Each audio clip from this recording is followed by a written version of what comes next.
Hello বন্ধুরা, আজ আমি তোমাদের কাছে নতুন একটা রেসিপি নিয়ে এসেছি। আজ আমি বাঁধাকপির ঘন্ট বানিয়ে তোমাদেরকে দেখাবো। এই বাঁধাকপির ঘন্ট তৈরি করতে দেখো আমার কী কী লাগছে, তোমাদেরকে দেখো দেখিয়ে দিচ্ছি। এখানে দেখো বাঁধাকপির পাতা আমি ছাড়িয়ে নিয়েছি, ভালো করে দেখো জল দিয়ে ধুয়ে নিয়েছি। এখানে দেখো পোস্ত আছে, সাদা সর্ষে আছে, কালো সর্ষে আছে, লেবুর রস রয়েছে, নারকেল কোড়া রয়েছে, এখানে চিনি রয়েছে, কাঁচা লঙ্কা আছে, শুকনো লঙ্কা আছে, কালো জিরে আছে, নুন আছে, হলুদ আছে।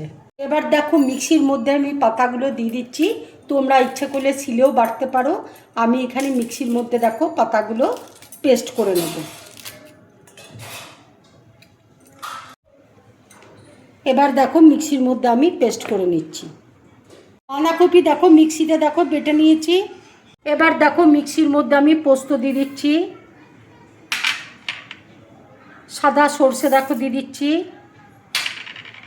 কালো সর্ষে দেখো দিয়ে দিচ্ছি, কাঁচা লঙ্কা দেখো দিয়ে দিচ্ছি। জল দিয়ে দেখো বেটে নেব। মশলা দেখো বাটা হয়ে গেছে। এবার আমি বাঁধাকপির মধ্যে মশলাটা দেখো দিয়ে দিচ্ছি। নারকেল কোড়া দেখো দিয়ে দিচ্ছি, হলুদ দেখো দিয়ে দিচ্ছি,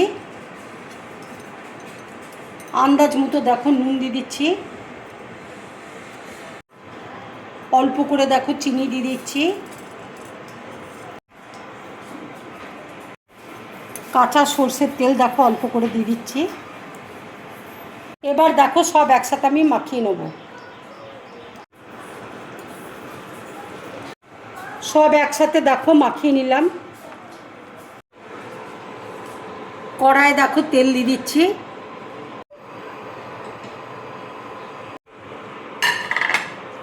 তেলের মধ্যে দেখো শুকনো লঙ্কা ফোড়ন দিয়ে দিচ্ছি, কালো জিরে দেখো ফোড়ন দিয়ে দিচ্ছি,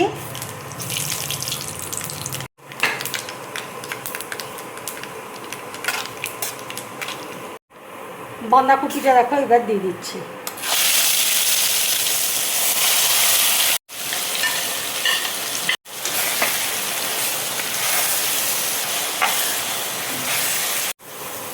মিক্সির মশলা ধোয়া জলটা দেখো দিয়ে দিচ্ছি।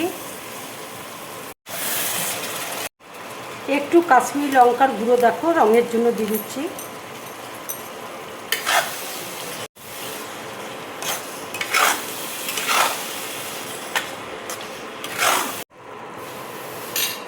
এবার দেখো কিছুক্ষণের জন্য আমি ঢাকা দিয়ে দিচ্ছি। এবারে দেখো ঢাকাটা খুলছি। বাঁধাকপিটা দেখো হয়ে এসছে। বাঁধাকপিটা দেখো হয়ে গেছে। এবার আমি লেবুর রস দেখো দিয়ে দিচ্ছি।